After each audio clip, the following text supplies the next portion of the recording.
We've been taught that strength means carrying everything, that resilience means enduring friction without breaking. But true power isn't found in constant resistance. At Black Mental Health Matters, we are redefining the narrative. There is immense strength in softness. There is courage in choosing to heal, in setting down the heavy lifting, and in claiming your peace as a non-negotiable right. We are building the infrastructure for impact. A collective space where the diaspora can find tools, community, and the unshakable permission to slow down, process, and thrive. Your healing is not a luxury, it is the foundation. Join the movement. Let's build a softer, stronger tomorrow together. Good morning, everybody, and welcome to another episode of Black Mental Health Matters. I am your host today, Trinity Thompson. A little bit about me. Since the last time that you've seen me, it's been over a year now. I have graduated with my master's degree, so I am a licensed master of social work. Thank you, everybody, for clapping. And I primarily serve a lifespan population. I work with anybody from young kids to older adults. I work with a substance use population. I work with mental health. I work with everybody. And I just want to say that I'm extremely grateful to be back here after a short break. And I'm going to keep it brief. I'm going to turn it over and introduce my guest for today. Our topic is Black Maternal Mental Health Week. And we are going to be talking about a host of topics, not a host of topics, a host of things as it pertains to Black maternal mental health and breaking generational trauma. So with that being said, I'm going to turn it over. I'm going to first introduce Jessica Fisher Golden. So tell us a little bit about yourself. Hello, everybody. So, as you said, I'm Jessica Fisher Golden. I am the founder of a private online community for new and aspiring mamas called Mama Matters, where we try to make this mamahood journey just a little bit easier. And we do that through education, we do that through nutrition, and most importantly, focusing on mental health awareness. Perfect. Thank you so much, Jessica. I'm going to turn it over to Rachel. Why don't you introduce yourself for us? Absolutely. Hello, everybody. My name is Rachel Johnson. I go by Rachel J. I'm the founder of Half Hood, Half Holistic and a doula myself. Our goal is to create culturally relevant and accessible mental health services for Black communities. I'm excited and honored to be in this space today. Thank you for having me. Thank you for being here. And next will be Dr. Amira Clemens. Good morning, everyone. I'm Dr. Amira Clemens. I'm actually a nurse with a PhD. I am a Philadelphia native. Been a nurse for 22 years. I don't even know where to start with my introductions, but I am the CEO and founder of the Cultural Institute of Health and Education, where I provide entry-level healthcare skills to the underprivileged and underserved in Philadelphia. I'm also a professor of nursing and a research scientist, and my research focus is the mental health and homelessness of youth aging out of foster care. And I'm happy to be here. Thank you. Thank you. We appreciate you. And next, I'm going to introduce Bernadeth Betchi. Did I say that right? Bernadeth. It's Bernadeth Betchi. Yes. Hi. Hi. Greetings, everybody. My name is Bernadeth Betchi. I'm a daughter. I'm a sister. I'm a friend. I'm an artist. And I am also a decolonial and intersectional scholar. My research focuses on postpartum depression and anxiety disorders in the global north. I focus in the area I live in currently, which is Ottawa, and I am building the bridge between academia and what's happening on the ground in terms of helping mothers and families ultimately navigating postpartum depression and having the conversations and how to bring culturally sensitive and more health equity community care back into maybe not back, but bring it to the healthcare system, and where when practitioners come with cases where they have clients that are from African descent, the diaspora, and probably have some intergenerational or some sort of cultural practices that are different and respond better to them in the way they're being, talked to, and or the recommendations in terms of navigating their depression. So, and I'm a human rights activist also, but ultimately I believe that my mission on this side of the veil is, um, to go back to community care in all aspect of life. I truly believe it's Lord, or your Lord, that said that we don't heal in isolation. And I truly believe that if we continue being isolated, and if we continue at the rate that we're continuing right now, and how we're living, which is very much in silos, very much individualistic, very much, to each their own, we're going to get sicker and sicker, because we're missing. Everyone used to have a role in the village. Now one person needs to have all of the roles, and it's absolutely impossible. So it's a pleasure for me to be here this morning. Thank you. Thank you, Bernadette. And next we have Faisa Ali. I hope I didn't butcher that. No, you're good. You're good. Thank you so much for having me. My name is Faisa Ali, and I am a doula, a mother, a human rights activist. I've been working in the maternal and child health field for about 15 years. I'm the founder of NUMA, which is a women's health advisory group, and then also Peapod Studio, which is the first maternal and reproductive health marketing agency. And I'm also the podcast host of Mom Over Matter. So Bernadette, two things that I resonated with. I'm from, or I was born in Ottawa, so I lovely to see another Canadian.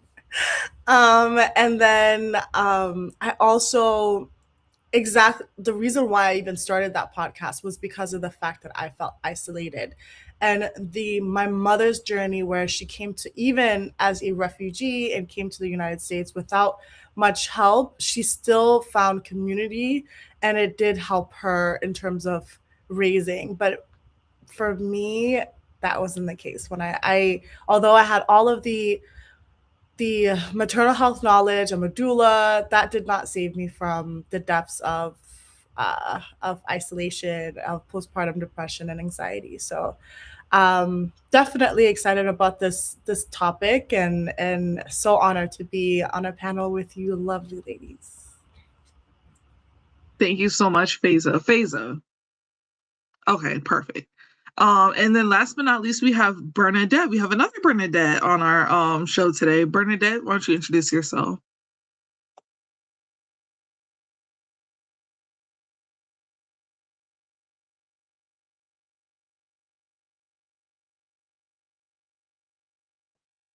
Bernadette, I don't want to butcher your last name either. I'm sorry, Nigea?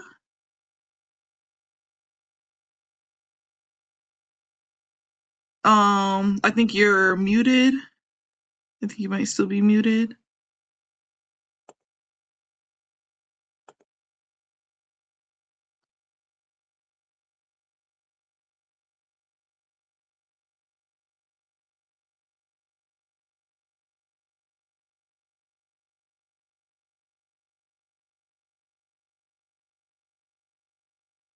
Okay. We will give Bernadette a little bit of time to rejoin. But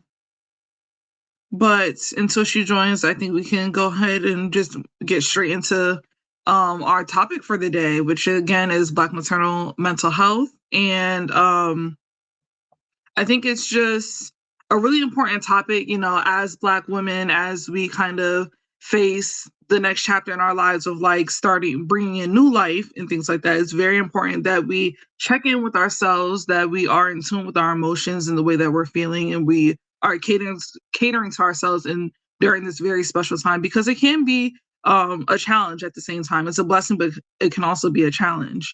And my first question that I want to present to you ladies is, When we say honoring our stories, what does that actually look like in practice for Black mothers versus just talking about trauma?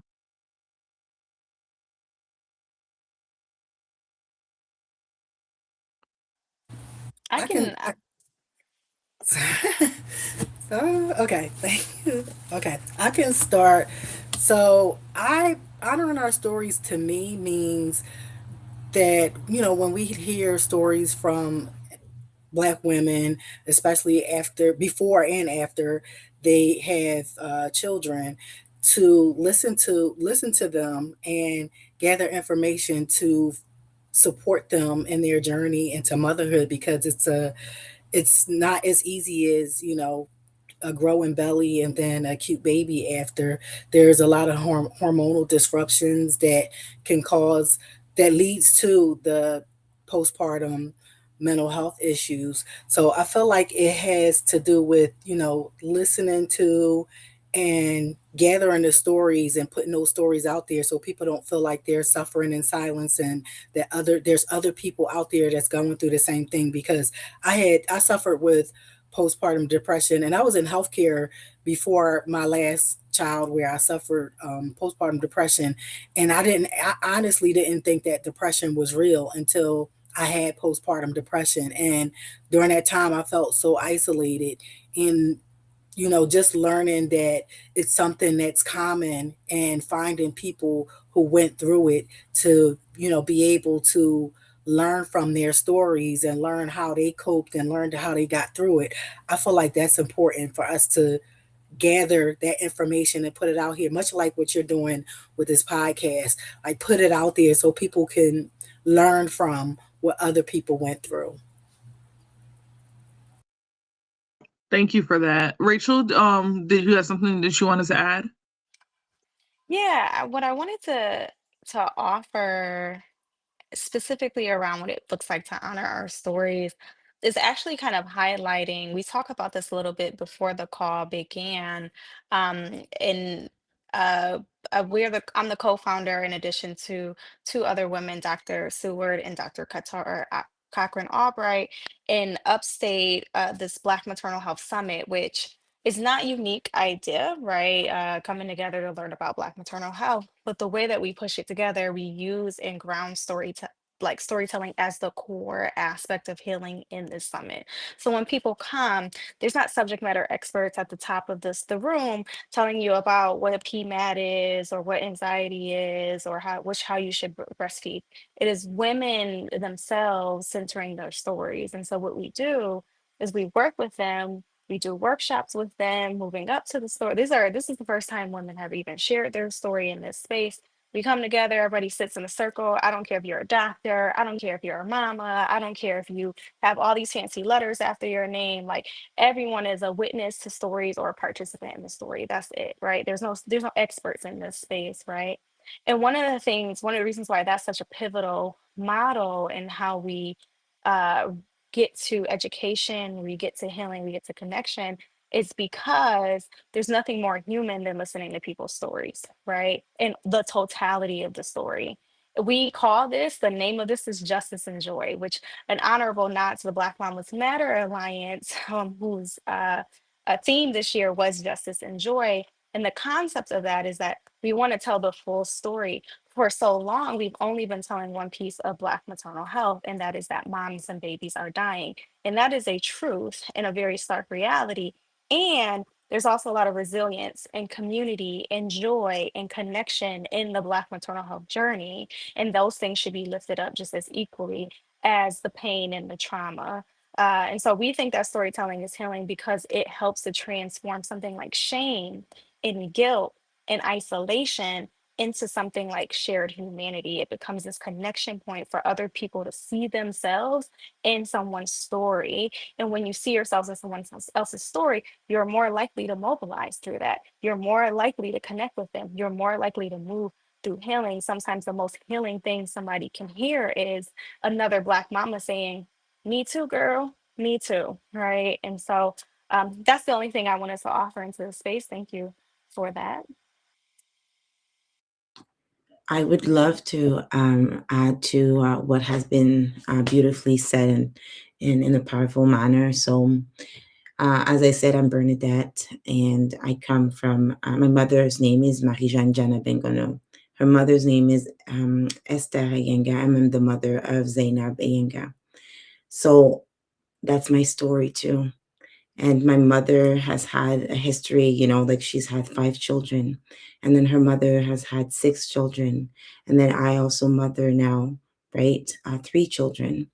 So when I came confronting or experienced postpartum depression, it opened a portal for me and my mother to have a conversation and how she experienced all of her birth, right? And also it opened that portal for her to tell me, I actually also did experience postpartum, but I never saw my mother in that light because it wasn't shared before. And then she maybe never had the opportunity to speak to her mother about how she experienced all of her birth and how she experienced postpartum. But that intergenerational story, those connection, and then me and my mother having the opportunity to show motherhood to my daughter or to my sons is also very powerful. So I very much resonate with what's been said in like the power in stories, but the power also in where do I come from, what has happened to the women before me, and then what will happen to the women after me, and am I vulnerable enough and to show, a side of motherhood maybe that my mother never knew how to show, just to show maybe another reality, which would make it even more human, right? Because until I experienced postpartum depression, which just a bit like you, Dr. Clemens, I was just like, I thought depression would discriminate because, of the personality that I had. Never thought it would even come close to my house, right? And so it is important to know these stories, to open portals, to be able for all of us to share. Yeah, this is how I've experienced motherhood, and maybe from the outside, it looks like this, but actually inside of me, this is the experience that I've had, and I've come. Uh, I've really it to me it's great source of knowing the women before me, naming them, the women after me, naming them, and giving us the blessing to be able to heal what's never been spoken about, and now continue with more wisdom in, understanding that it can happen, and how can we be there for the next generations and the people around us, in the way they will mother, either through birthing or through mothering the kids village. I just wanted to add in there, I am not a mother yet. I hope to be one day, but I think that it's really important that we do have the conversation around like parenthood, and as far as like our expectations and how we deal with like our traumas and the things like that. As as generations go by, I think that what you said, Bernadette, as far as like depression doesn't discriminate, I think that was a really key point, just as far as, thinking that we have the personality to combat some of these things when, like, just like you said, it doesn't discriminate. And we are very susceptible to go through things. And I think that it's important that we have open and honest conversations about what we go through, especially as Black women, given the fact that we face so many systemic barriers. We face a lot of discrimination just in healthcare. I think it might be affecting somebody, please correct me if I'm wrong, but Black mothers have the highest mortality rate when giving birth. And thank you, Dr. Clemens, for confirming. But I think that, like I said at the beginning, it can be a very beautiful time in our lives, but it can also be very traumatic. And like, how do we build support systems around us? How, and it's true what they say, that it takes a village to raise a child. So what does it look like to implement different support systems in our lives? What kind of coping skills do we use to combat things like depression and PMADs? PMADs meaning perinatal mood and anxiety disorders. So what are we putting in place to make sure that we are taking care of us and that we are pouring into our own cups? Does anybody else have a anything else to add before we move on to the next question? The only Oh, thing I wanted to mhm. add, I don't want to, is what I love about this discussion in particular is that we're talking about Black maternal mental health across different regions and cultures, which is an extremely like important contextual piece to the rest of this discussion, right? And so what the power of something like storytelling when my sis is in Kenya is very different than the power of storytelling or what that looks like. And it's also the thing that connects us. And so that's the only thing that I wanted to lift up because Trinity, when you talk about what um, the stark reality statistics around birthing, that's going to look different regionally, right? And the factors that influence those statistics may or may not look different. So that's the only other contextual or grounding pieces that I wanted to pull out because this discussion, I've been on a lot of panels in different parts, even different parts of the United States are going to have different pieces that impact health, maternal health, and in Black communities in particular. So I just didn't want to miss the opportunity to highlight that contextually this is going to look different. No, I absolutely agree, and I think that that's something that we can all agree on is that within the Black culture there are many different subcultures, and it depends on where we come from. That definitely adds context to our stories. So thank you for bringing that up, Rachel. For our next question, Black women experience higher rates, just like I said, of maternal mortality and often report feeling unheard in healthcare settings. How can those experiences affect a mother's mental health during pregnancy and after birth? Can So, I, go ahead. no, Go nope, ahead. because I started the last one. I'll let you go first. No, you're good. I'm glad that you made that because so there's this concept in public health called weathering, and it's basically the idea that chronic stress of racism actually ages the body, like it wears down your system over time. So a lot of times, a Black mom walks into her pregnancy already tired, already stressed out, already carrying the load that has nothing to do with her baby, her pregnancy, like her excitement for it. She's just already overcome by stress of hearing all of the statistics and then just the stress alone of being a Black woman and navigating this a system that was built against you. So at once you stack like getting dismissed at appointments, the money, stress that comes with it, the pressure to be that strong Black woman who never cracks, who never breaks, who never needs anything from anyone. Now you have a nervous system that has been running on high for years, on years, and that is not sustainable. And that's where, I mean, that in my opinion, the anxiety and depression really grow and really stem from. So I'd love to hear also, like from mental health um, specialists, like how does that actually affect does it make it increase your mental your chances of postpartum depression and anxiety, literally just being stressed, because I've seen it, so would love to hear that. And the fact that it's not that Black women are fragile, it's that they're just carrying more with less help. So, and then we're also told to smile through it, like nothing's happening to us, right? So postpartum depression is there. It's just her response to the load is where really she needs help, right? So yeah, just wanted to add my thoughts around it. It's really like to also educate you on weathering, like that this is something that, or the audience on weathering, and we are already carrying the stress from everyday life, and then bringing on pregnancy, I think it just double, like folds, like makes it even harder. Thank you for that, Faisa. I think you brought up really good points. And it's just as far as like, the things that we go through mentally when we are embracing like this new chapter. Does anybody have like any perspective to offer to Faisa?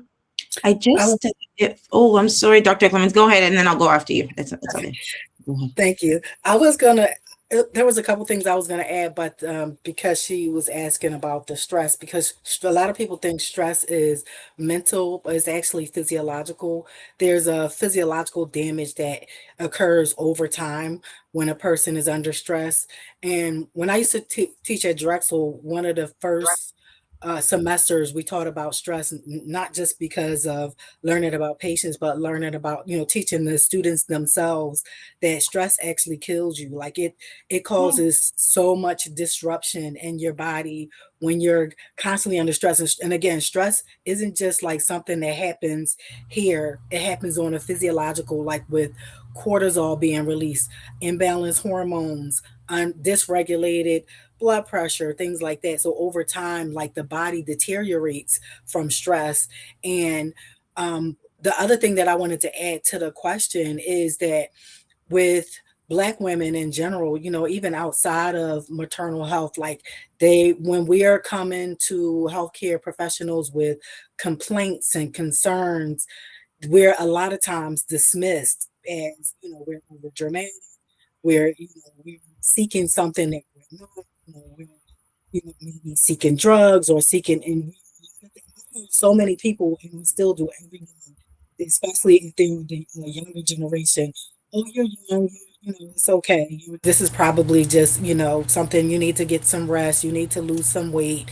But we're not heard. And the issue with that is the more we're not listened to and the more we're unheard, the less we talk about what's going on, the less we seek answers. And then that becomes a increased mortality, and not only us, but then when this child is born, we're still feeling like we're the complaining mother, or we're just over dramatic. So we stop asking questions, we stop seeking answers. So that I believe increases the mortality of the mother and the child. And I've had friends who were in healthcare who, there was one nurse that she was having trouble breathing, and it was the end of her last trimester, and her nurse practitioner, I believe, was said, "Oh, it's a normal part of pregnancy."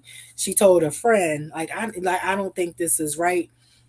She told her to go to the ER right now. I'll meet you.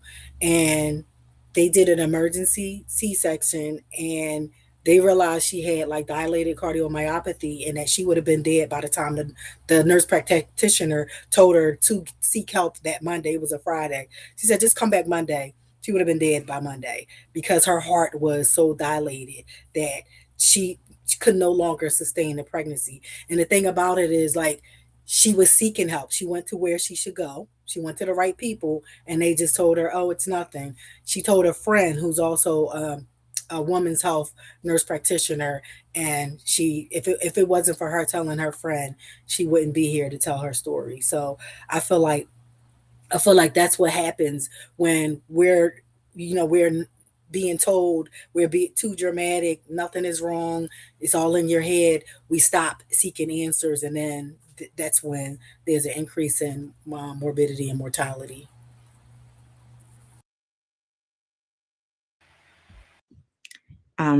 Absolutely, Dr. Clemens, absolutely. And the piece I wanted to add to this question is the following.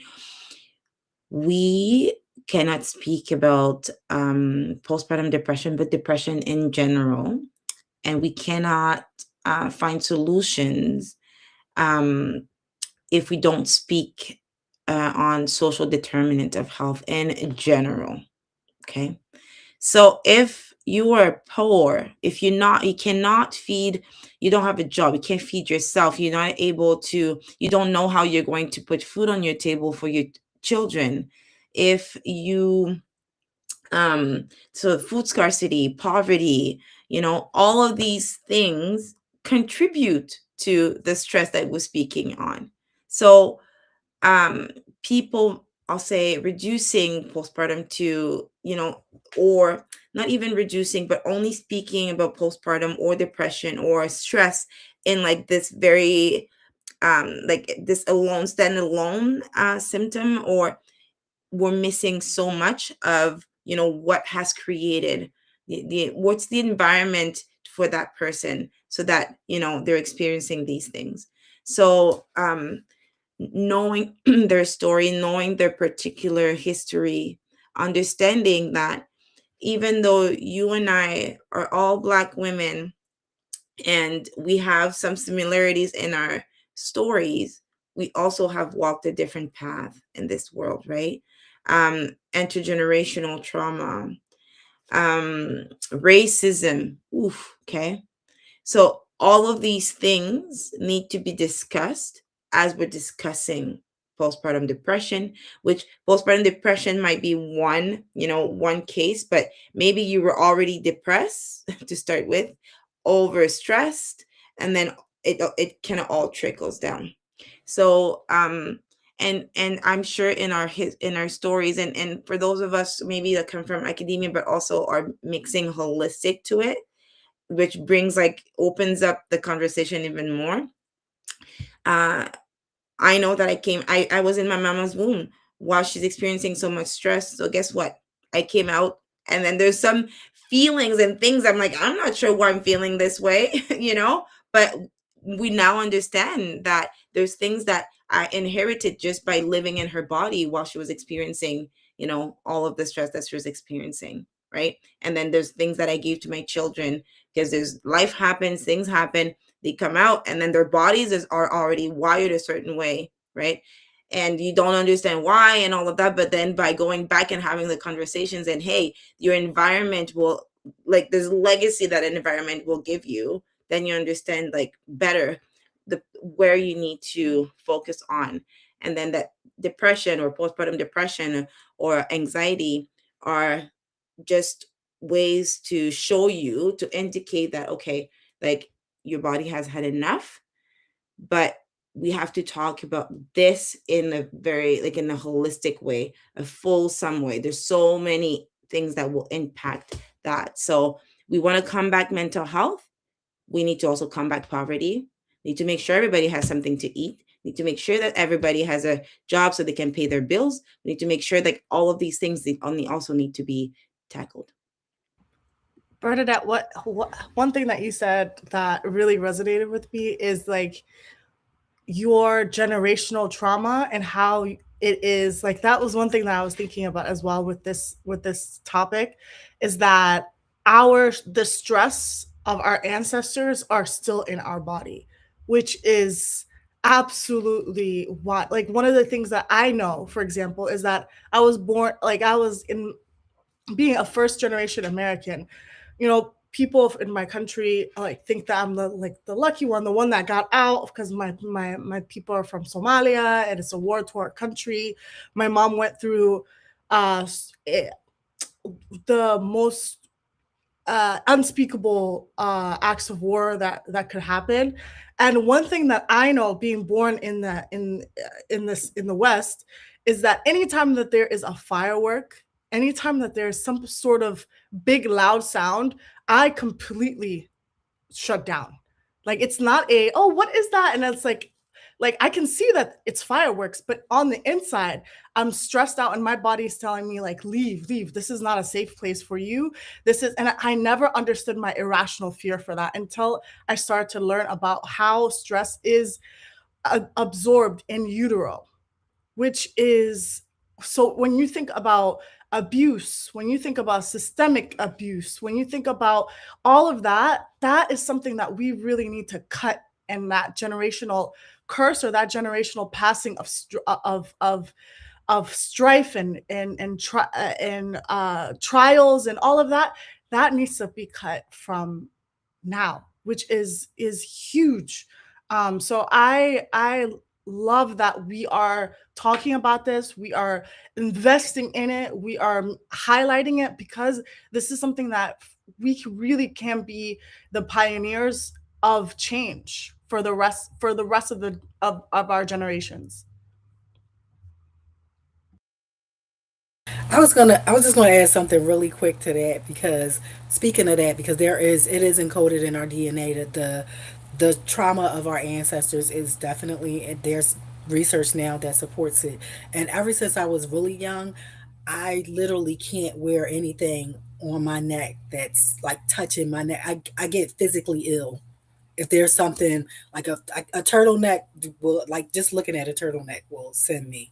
I can't wear anything on my neck, so I'm not gonna talk about isn't that amazing? I think that's just so like fascinating to that is a thing, and it's sometimes you don't know why until you really start to research. Yeah, and I'm glad I know now. But when I was younger, I thought I was just odd that I can't wear anything too tight around my neck because I got physically ill. And I think that's the powerful piece, right? Y'all are talking about like, we know through epigenetics, what this looks like from a DNA level, what it looks like intergenerationally. But what's really key, and I appreciate the call out by Bernadette, is that if we don't understand the system, then we tell people, or people say they're crazy, or there's something wrong with them, or they walk through this in isolation. So this is what's really key. And from a clinical standpoint, you will start to then pathologize this person, right? And so you will say this person has depression and anxiety, and that is just, they need to figure out better coping skills. That's only one piece of the discussion. So what happens sometimes as providers is we are perpetuating or replicating this concept of like, this is a you issue, this is a siloed issue, this is an isolated issue, right? And so when we don't understand the system, when we don't understand contextually how this impacts people, we will say, here's this thing, here's this very siloed, oh, that's just your experience, you're not strong enough, right? You don't have enough community support. All of the things that we know that are protective factors, right? Having coping skills, having community. But this is much bigger. This is a much bigger issue, right? And so when we don't have that context, then people are walking around the world saying, is there something wrong with me? Right? What's wrong with me that I can't birth my babies in this way? What is wrong with me that I'm so anxious and I'm afraid throughout my pregnancy? What's wrong with me that I can't get along with my partner through this? Like, what's wrong with me, right? It becomes the internal narrative. That's that shame, that's that guilt. And oftentimes, if we don't break that silence and say, hey, whoa, what I like to offer is that yes, people are anxious and depression is real, and what really is hypervigilance in a system that has historically created fear for people of color, for Black mamas, right? This is hypervigilance. The fact that I have to look over my shoulder is not a symptom of me, it's a symptom of the system. It's the fact that y'all have harmed me. It is the fact that over time y'all have broken and abused my body. This is not, I didn't just wake up one day afraid to give birth. I didn't wake up one day super anxious about whether or not my baby will be okay. Parenting a Black child in any part of the world is a big, big task. And not because there's anything wrong with you as a mother or you wrong with you in your community, but because of the system that has made this an unsafe or fear-based practice, right? And so I think sometimes it's like this oscillating between naming the system but not naming it too big that it feels like you can't do anything about it where you're powerless, but naming it contextually to be able to say like, it makes sense that you're a little hyper vigilant, right? I had a doula client one time ask me, first time we got on a call, am I gonna die? That was the first question. I'm like, oh, congratulations. Let's talk about your birth plan. Her first question was, am I going to die? That's not normal. That is not a normal response to a birth, like being with child. That's not a normal response, right? That is a symptom. That's a response to a system that has historically and continues to make Black women feel unsafe. I think that's important. Like that is like, because if we don't name that, we will internalize it. And when we internalize it, that just is going to perpetuate, right? It's just going to add some shame and some guilt and isolation to what is already existing. And that is not a great breeding ground for mental health, right? I just appreciate everybody's perspectives on the question so far. I think that everybody's making really great points.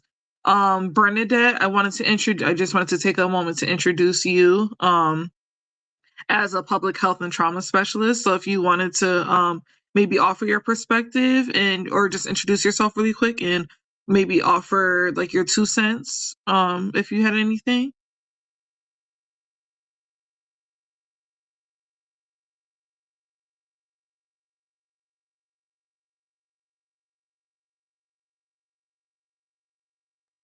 Oh, we're not able to hear you, Bernadette.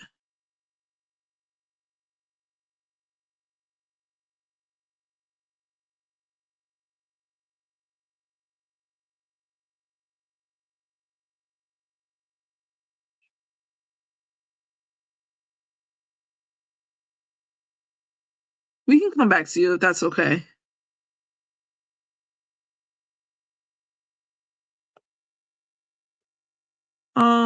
So you guys had already kind of like jumped the gun and touched on my next question about racial discrimination, chronic stress, and healthcare disparities that we often face as Black women, not even in the realm of like just giving birth, but just in general. And I think that that was a really important point to touch on, is that we do, and Rachel, you use the word hypervigilance, which I think perfectly describes what we go through within healthcare, different healthcare systems. And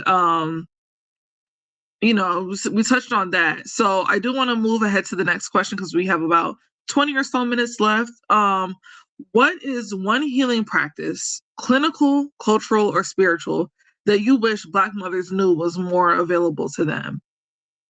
I know we have some doulas in here, people that work very closely with mothers. What kind of services do you wish that more Black women knew about and were able to take better advantage of? I want to jump in and I want to say something as simple as 4 letters: REST, rest. It is extremely important to rest, especially after you give birth. I know it was said earlier how a lot of times we are stigmatized as being strong, or we have to be perceived as strong, and we have to do all the things, and we shouldn't ask for help. And that's not helpful for you. That's not helpful for your new family. It's not helpful at all for us as a whole. So as simple as it sounds, getting some rest. I won't put the word I want to say in front of that. As simple as that, as well as getting to bond and know your baby. Because I think oftentimes what happens, as I said earlier, when you take on this, okay, I got to do all the things, I got to make sure that I'm staying hydrated, that I'm eating the right things, that I'm, whatever other things that you have going on in your life, and you're focusing on those things, you're not connecting with that baby. You're not getting to know the personality of your new one. You don't have this is new to you, just like it's new to this little one. You've had them inside of you, or maybe 2 if you're having twins. But now that they're here, there's sleep patterns. There's certain things that you need to connect with, and you can only do that if you're spending time and resting with this child. Do that. They're gonna take a lot of rest for a reason, and you should as well. You went through this marathon of an event, however many hours it took for you, and you have to heal, not only physically, emotionally, but mentally as well. Yes, yes, yes, yes, yes, yes, yes, yes, yes. To add to what Jessica said, so I was born in Cameroon, and that's the motherland for me. And I arrived here in Canada. I was a baby. I was 3. Um, but if you ask me, I left the country, but then the country never left me. The cultural, my parents tried, their best to, um, through the way they lived and some of the attachment to the country, they passed on some cultural practices. But I'm going to say something. And that's a conversation I had with my mom is, she told me once, you actually birthed like my mother and less like me. And what I want to say with that is, there's something called instinct, right? When I came with child the first time, there are things that came kind of emerged in me. I did not understand, but I was like, nope, this is how I want to birth. I want to be at home. I want to have a midwife. I want to do this and I want to do that. And then I started looking at alternative and what is orgasmic birth and what is this and what is that. And my mom birthed in a hospital, and I'm nothing to say, nothing negative about this, but that's how she wanted to birth. She breastfed and also gave the formula. I was like, he is going to stay on here until forever, and then we'll try our best. And I breastfed my first until he was 5, because my body was telling me this is how you want to do this. So our instinct, which often will confront how the system wants us to mother. Because we need to go back to work, because capitalism, because the whole thing about rest, they're telling you to rest, but everything around you will push you not to rest, because there's no system in which you can actually say, yes, I just had my child, allow me. Those 40 days or whatnot, in cultures where they say the mom cannot even lift a finger, right? In the West, is so difficult to mimic, because everything else, even your peers will tell you, what do you mean you're like staying in your bed and not doing anything? I've had the blessing of having my mom for every single of my birth, and my sister and my sisters and my family, my close village. But my mom would come and stay with me. All you need to do is to rest. I'm going to take care of everything else. And that was the best gift. People would ask me like, or tell me, or comments like, no, I really just want to be alone. And I'm like, what do you mean you want to be alone? If you're alone, then you'll have to compensate and make the meals and do everything else. Me, all I had to do was to wake up, feed my baby, make sure someone was mothering me, right? And yes, please, mother me, take care of me. And then when you're gone, I can better take care of mine. But I needed someone to take care of me. So feeding me, making sure I'm hydrated, coming through my roller coasters of emotions. Whew, the crying, the happy, the everything. The pain when uterus is coming back, right? The nights you feel alone, everybody's asleep, and then you're awake and you're worried about if your kid is breathing, and you keep going closer because you're trying to listen to if they're breathing or not, right? There's ceremonies that we do with the woman's body in my culture, where you get in hot water and you have someone massaging your body, like bringing back your body, in a way, like heat, like trying to, because your body aches. And then also the all the sweat, like there's all these little things that I got to experience in the West in a way that we found, right? That was, we made it a little bit our own, but it's a continuity of what my ancestors did. And I felt it so much when I was doing it, right? And I'm hoping to pass some of it to my daughter and my sons, if they want to pass them to their partners. Blessing ways. There's ways that you can not just focus on the baby, which is a beautiful miracle, but also the person who just was, the portal to bring that baby earthside. So there's so many ways, but I'm telling you, I'm inviting you to listen to your instinct. This is what I want to do. I want to co-sleep. The baby's going to sleep with me in my bed. Well, we're going to do this in a safe way. Okay, but this is what I want to do. No, in their room. If that's your thing, sure. But me, I want my baby close, because that anxiety of separation was too much. So I want to bring that baby close. And so, but instincts often go against systems. So I want to say be strong in pushing, and, but just make sure that if that voice is very loud inside of you, and this is something you really want to do, and that's really the way you want to mother, or you want some people to mother you, say it out loud, name it, and find your people that can actually hold that space for you. Bernadette, that is exactly what I experienced that I had. That is amazing, because my mom, the same way, came for 40 days. So we have something called Afartambah, which is the 40 days. It's in our culture. 40 days after you give birth, the community, most of your sisters, your aunts, completely take care of you. Like, you don't lift a finger. All you need to do is breastfeed that child. Somebody bathes you, so my mom did that for me, and it was revolutionary for me. So it just goes to show you it's a great example of something that we can learn from our ancestors and the global South, where I feel like here in the Western world, we kind of like think of what our ancestors did as this is not innovative, or this is not, modern medicine. It has nothing.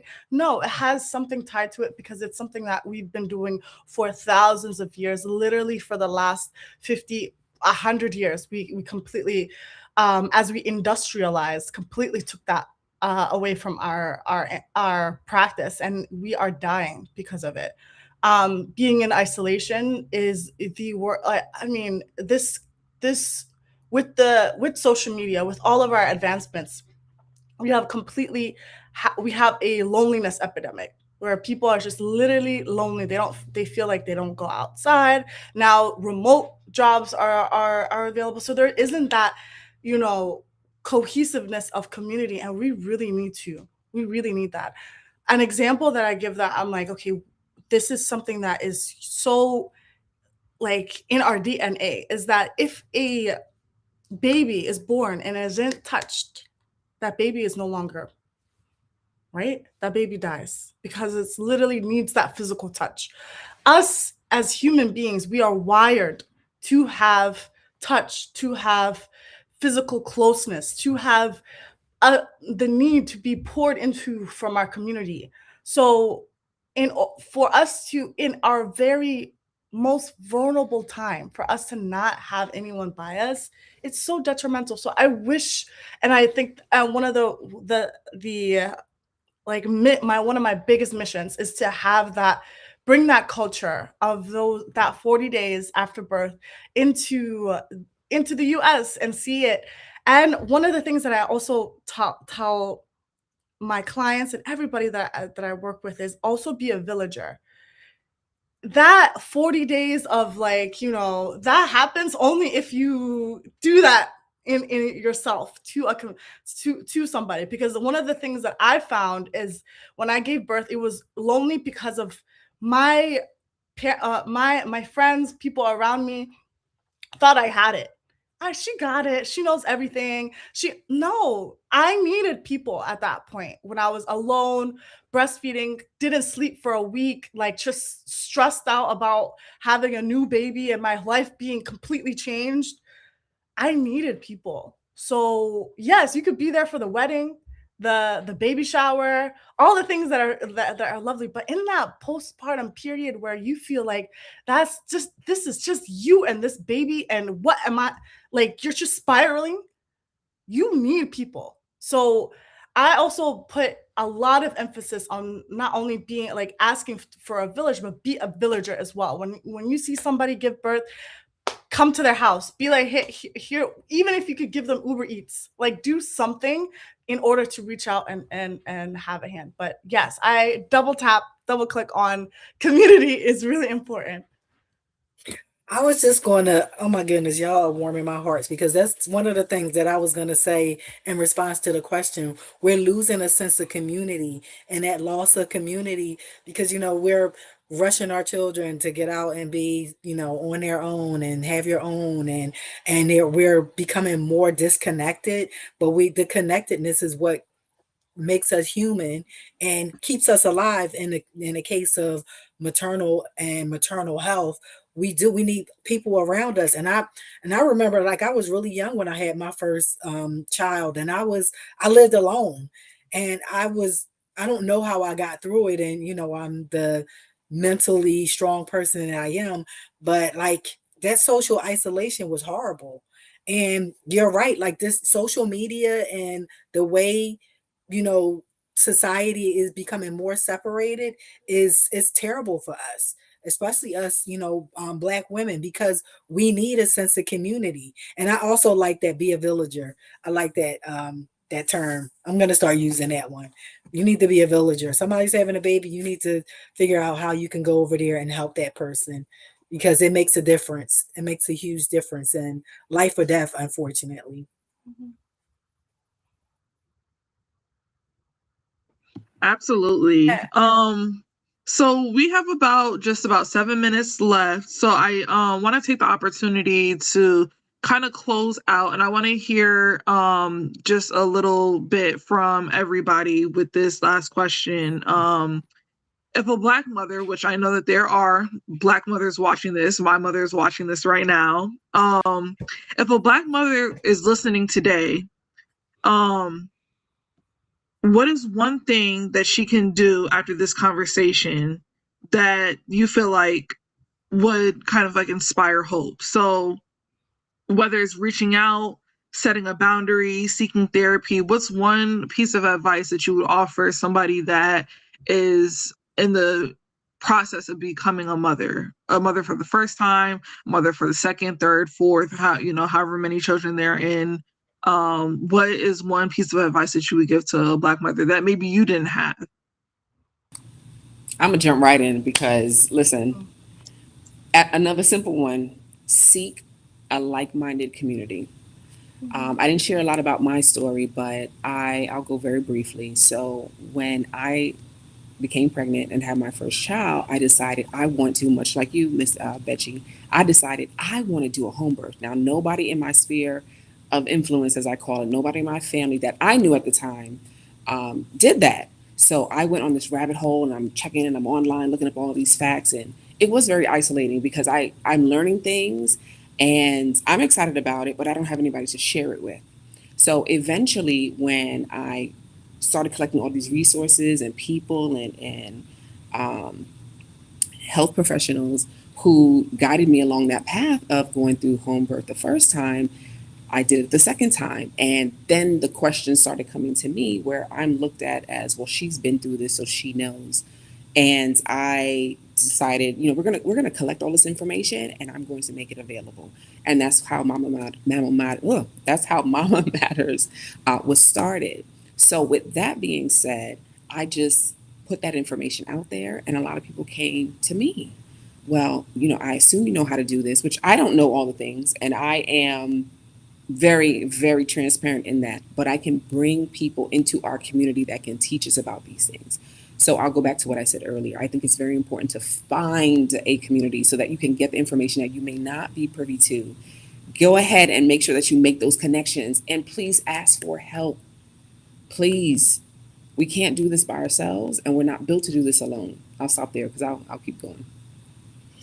I wanted to resonate with you, Jessica, and say find at least one person, because that can become exponential. Like find one person that will listen to you and talk to that person, pour into that person. It was that one person that saved me when I was going through my postpartum, because I was actually suicidal, and it was that one person that I felt like I could call, like, listen, I don't know what's going on. Something is wrong. I don't want to live anymore.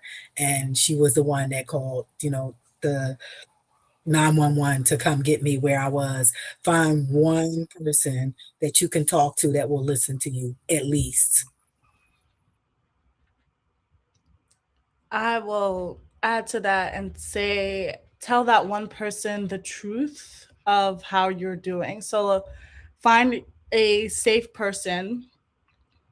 If you're a mom listening to this, find a safe person to talk to and tell them exactly how you're feeling. Not I'm fine, not I got this. Like really tell them exactly what you're feeling, because the second you say it out loud, you stop carrying it by yourself. Like you literally feel like a weight is off your shoulders. And that's usually when you can transcend into something new.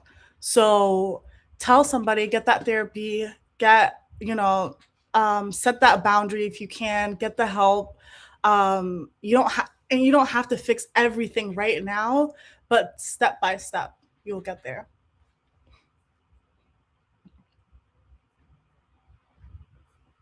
Yeah, I think I would just echo a lot of what folks have already said about community care, but community being something that you have to build and sustain. It's not just a thing. And so, and that you can start building that community now.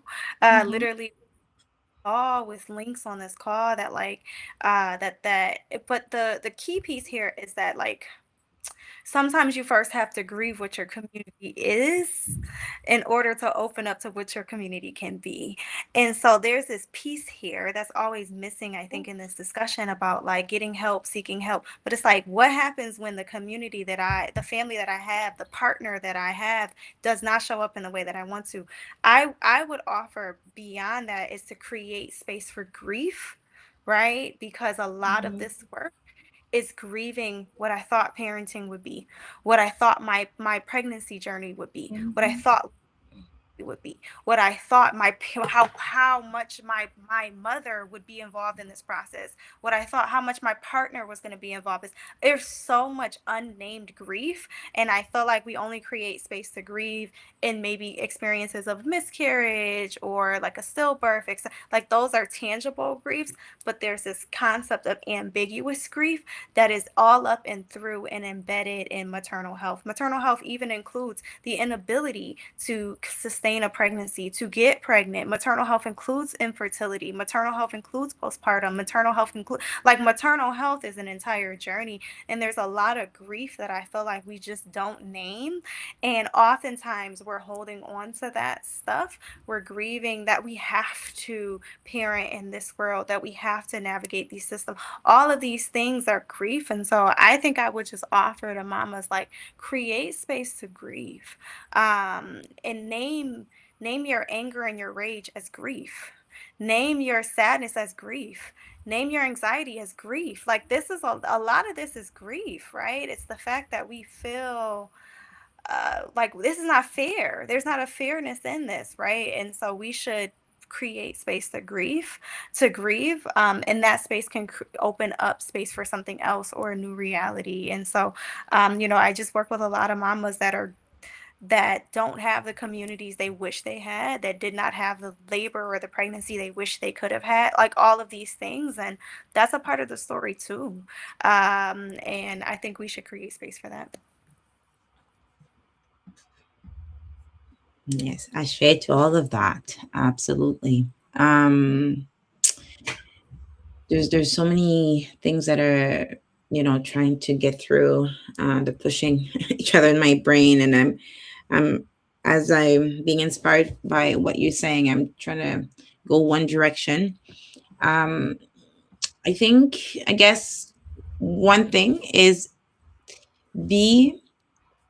I'll use the term Faisa used earlier, be the villager you wish someone was for you. So offer the help that you wished you had received. Be observant. Like, observe your friends that are becoming mothers, or your friends that are speaking about motherhood, and not always to say something, but just to observe. And then when the time comes, or when the time is right, like, and they're asking for, your presence, your opinion, whatever, be that person. So remember also maybe things that you resonated with when you transition into motherhood. Or my sister will often say she doesn't have children of her own. She didn't birth any, but she's raising mine, like, with me. And she often says, like, I'm learning so much, right? So even though you didn't birth, you're mothering someone else's child too. I truly believe in that. And one last thing is something that really healed me, or was very useful when I had my children and they were small, is people sometimes would message me at night, the dark hours. And I feel like night was the worst time for me. Often I was up, sleep deprived, anxiety to the roof. And when I received messages at night, it made me feel like I'm not alone. Someone else is thinking of me, feeling seen, feeling loved. And so that's something I continued with, some of my sisters, my sister-in-laws that had babies, and I would message them during the day, but at night, it was very intentional in doing it at night, because I find that often at night, that's when, like, some thoughts get into your head, and then you make sense of them, but they're not always beautiful thoughts, right? So be the person you wish you had in your corner. Be the person you had in your corner and you admired what they did to you. Continue that, because that's I think that's healing. It's very intentional in mothering the mother, right? And in that village. Thank you. And if I were to also just offer my piece of advice, although I'm not a mother, I would highly encourage seeking therapy. Anybody that you feel comfortable with, a Black provider. I have a handful of clients that I see that are mothers that are struggling with postpartum depression or other PMADs that, you know, don't necessarily have a family. And I don't think that your support system necessarily has to be blood family. It could be anybody that you choose that is just there to support you during your darkest hour, literally at the middle of the night if you need somebody to call on. But also implementing a therapist somewhere in that realm as well, somebody that can offer the professional advice, somebody that you know is consistently checking in on you, whether that be on a weekly basis, bi-weekly, somebody that can accommodate like your schedule with the new baby, and the fact that Black maternal mental health doesn't just stop at, you know, when the baby turns 1 or 2 years old. It goes on for forever, because that title of being a mother lasts forever. You're going to be a mother for the rest of your life. So anytime that you need to check in with somebody about what it is that you're going through as a mother, please definitely check in with somebody. So with that being said, I want to thank every single woman that is on this panel. I want to thank every watcher, every viewer that has tuned in this morning, you know, wherever you might be and whatever time of day that it might be, morning, afternoon, evening, nighttime. Thank you so much for watching, and we will see you next week on another episode of Black Mental Health Matters. Everybody have a great day. Bye.